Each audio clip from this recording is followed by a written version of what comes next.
before we get into the SCOTUS decision, let's just, to really hammer home, there's no other word for it other than inhumanity. I could use the word evil, but evil is sort of thrown around a little too hyperbolically in any event in modern times. Inhumanity. Justin Trudeau has imposed inhumane policy on Canadians. Discriminatory, unconstitutional, inhumane policy on a specific class of Canadians, the unvaccinated. And that would have, in fact, did have a disparate impact on other minorities in Canada. The man who purports to be women's rights, minority rights, Indigenous rights, because it's 2020, the man who purports to be all about minority rights, who demonizes everyone else as misogynists, racists, xenophobes, transphobes, anti-Semites, the one who demonizes others for being intolerant, imposes policy that he knows will and did in fact have a disparate impact on minority groups and on women.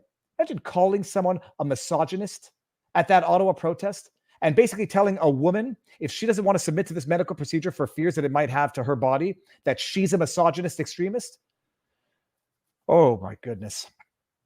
But that's Trudeau, and he gets the cover, he gets the political cover he needs from the media that he funds. Who would have thunk that that's how the circle of corruption would work? This is my tweet.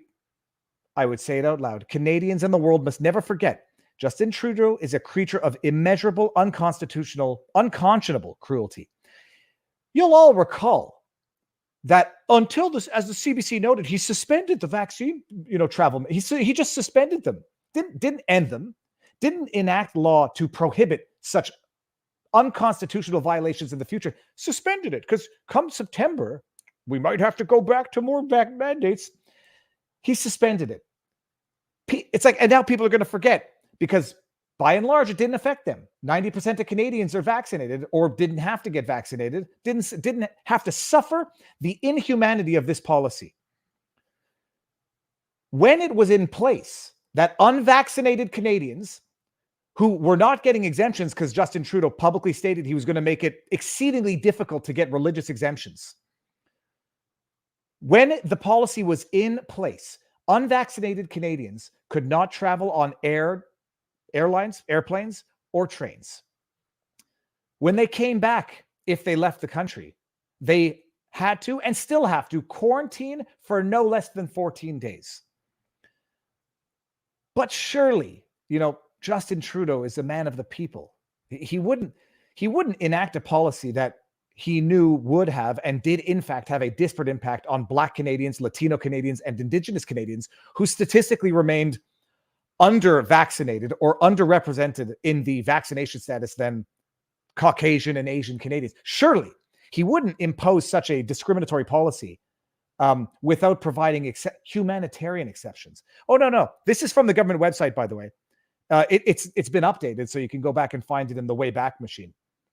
COVID-19 boarding flights and trains. This page is about the requirements to board a flight or train in Canada. For the requirements to board a cruise ship in Canada, visit the cruise ship page.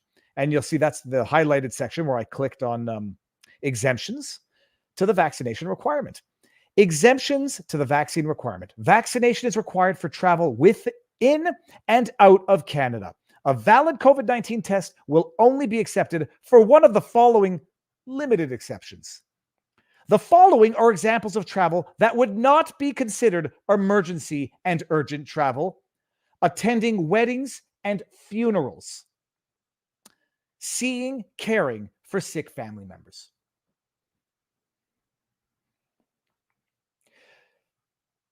I'll tell you, we have the shirt. It's Barnes's old expression: never forgive, never forget, hold the line. There's no line to hold here anymore. This is never forgive and never forget. There were people who were denied seeing their sick and dying loved ones and attending the funerals, not because they had COVID, not because they tested positive for COVID, but because they hadn't submitted to a medical procedure, which we now know, fill in the blanks, because you darn well better know it. No. You can't go to a funeral. You can't travel. Hey, if someone, first of all, good luck getting to Victoria Island. You can't even drive there. Good luck getting to Newfoundland if that's where your loved one happens to be. Good luck getting from Montreal to Vancouver in time for a funeral. Can't fly. That's not emergency and urgent travel. No funeral for you.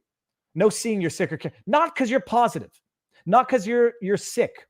Because you haven't submitted to a procedure. A procedure which is so useful that Justin Trudeau, who is submitted twice and then probably with a little amplification at least once or twice, gets COVID twice within a 5-month period if we believe what he's saying. He gets to go gallivant around California, shake hands and make selfies with Gavin Newsom, meet Joe Biden, get COVID, and then come back to Canada.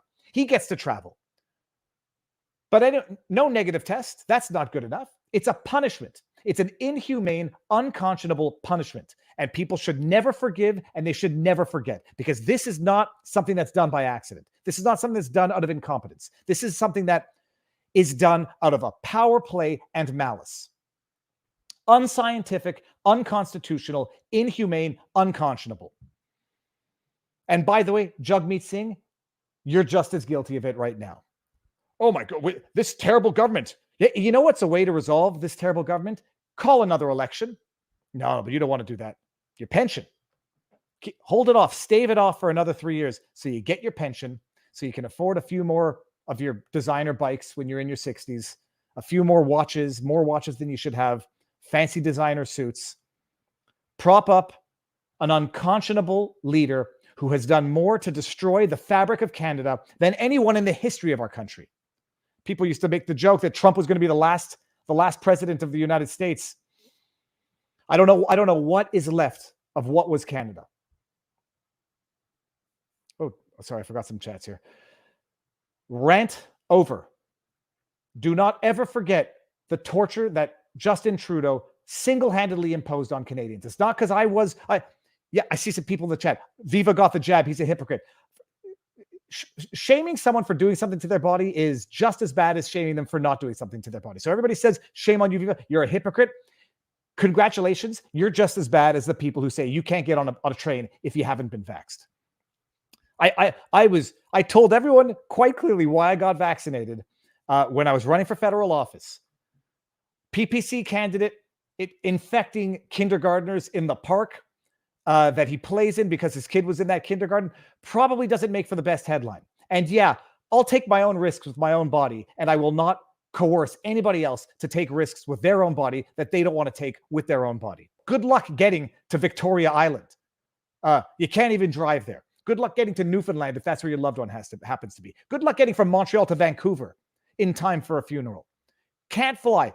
That's not emergency and urgent travel. No funeral for you.